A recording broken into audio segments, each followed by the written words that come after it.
Our 8th grade class was visiting the Science Museum downtown for our end-of-year trip.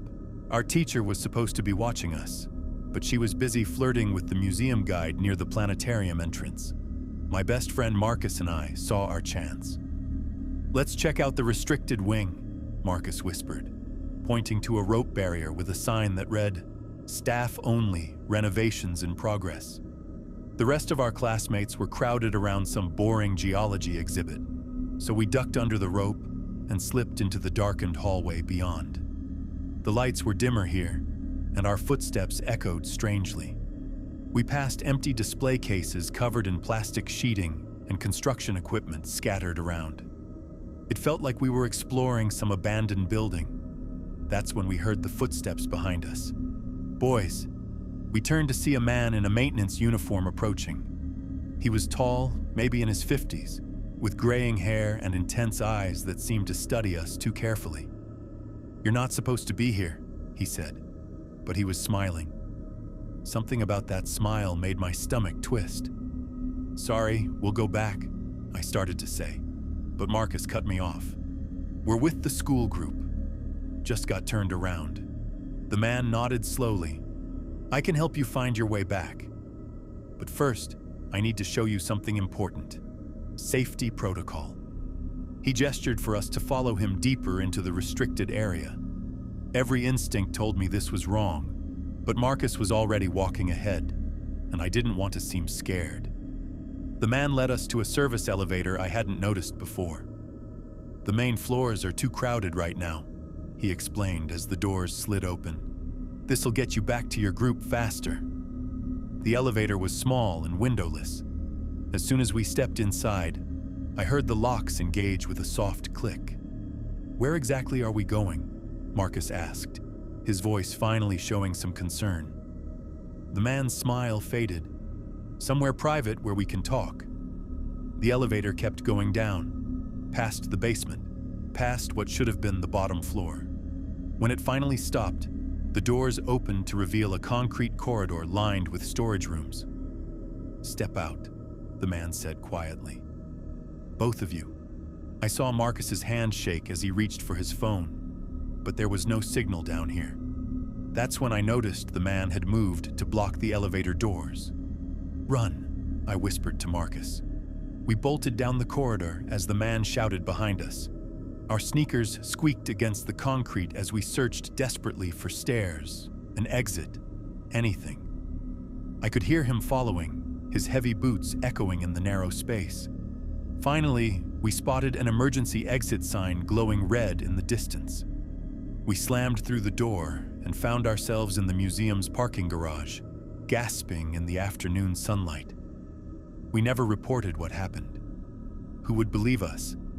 And honestly, we were too embarrassed about breaking the rules in the first place. But sometimes I still wonder what was in those storage rooms, and why that man was so eager to show them to us.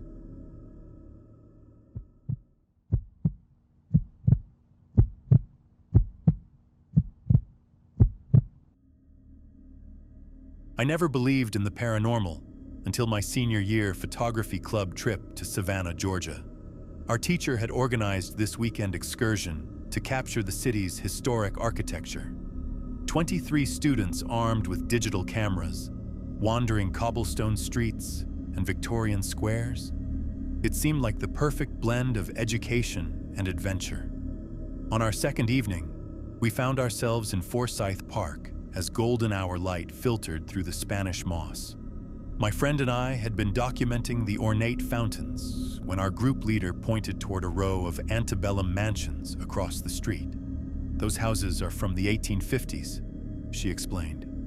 "Most are private residences now, but that blue one on the corner has been empty for decades." The house stood 3 stories tall, its once grand facade now weathered and dark.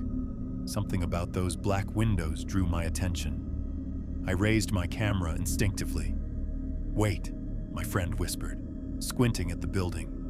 "Did you see that?" "See what?" "Third floor window. Something moved." I lowered my camera and stared. The windows were completely dark. "You're paranoid," I laughed, but lifted my camera again anyway. Through the viewfinder, I focused on the upper floors. The house looked ordinary enough. Peeling paint, overgrown ivy, typical abandoned property. I snapped several shots of the ornate balconies and decorative ironwork. It wasn't until we returned to our hotel that night that I noticed it. While reviewing my photos on my laptop, I zoomed in on the third-floor images. In one frame, barely visible through the darkness of the center window, was the unmistakable outline of a face. Pale, female, staring directly into my lens.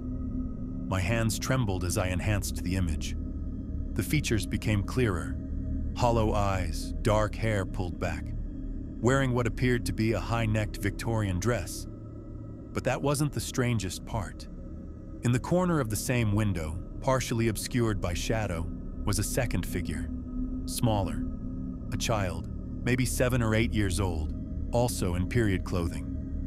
I called my friend over. He went silent for a full minute.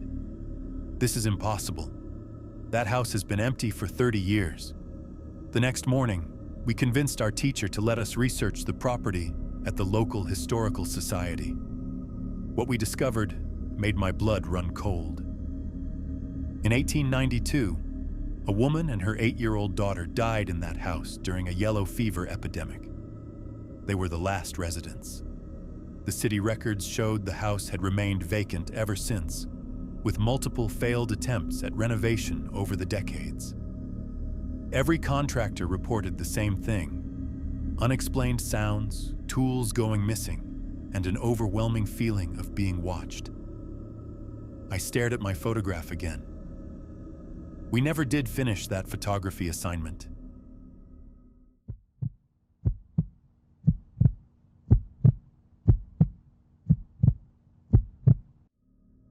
I should have known something was wrong when they hired me on the spot. It was my senior year of college, and I desperately needed money for rent. The job posting was simple: overnight security guard at an old office complex on the outskirts of town. 12-hour shifts, 3 nights a week, decent pay. When I showed up for the interview, the manager barely asked me any questions before handing me a uniform and keys. "Just walk the floors every hour," he said. "Make sure nothing's out of place. The building's been empty for months, so it should be quiet." The first few nights were exactly that: quiet. The complex had 6 floors of abandoned offices, fluorescent lights humming overhead, casting everything in that sickly white glow. I'd walk my rounds, check the doors, scroll through my phone. Easy money. But on my 4th night, things started feeling off. I was doing my 2 a.m. rounds when I noticed one of the office doors on the 3rd floor was slightly open. I was sure I'd checked it an hour earlier. It had been closed. I pushed it shut and continued my patrol, but a nagging feeling followed me down the hallway. At 3 a.m., the same door was open again. This time, I could swear I heard something from inside, like furniture being moved across carpet. I called out, "Hello?" Security. Nothing. I flicked on my flashlight and stepped inside. The office was completely empty except for some old filing cabinets against one wall. But in the dust on the floor, I could see fresh footprints leading to a door I hadn't noticed before. Probably a supply closet. The scraping sound came again, definitely from behind that door. My hand was shaking as I reached for the handle.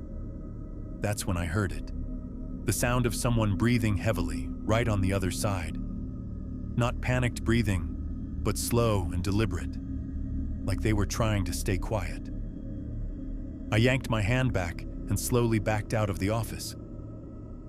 As I reached the hallway, I heard the supply closet door creak open behind me.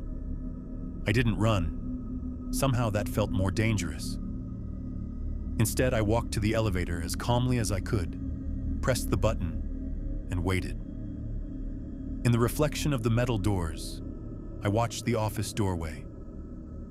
A shadow moved across it, then disappeared. When I got back to the security desk, I called my manager. Straight to voicemail. I tried the company's main number. Disconnected. That's when I realized I'd never actually seen any company paperwork. No business cards, no official documents, just cash payments left in an envelope at the front desk. I grabbed my things and headed for the exit. As I pushed through the front doors, I looked back at the building one last time.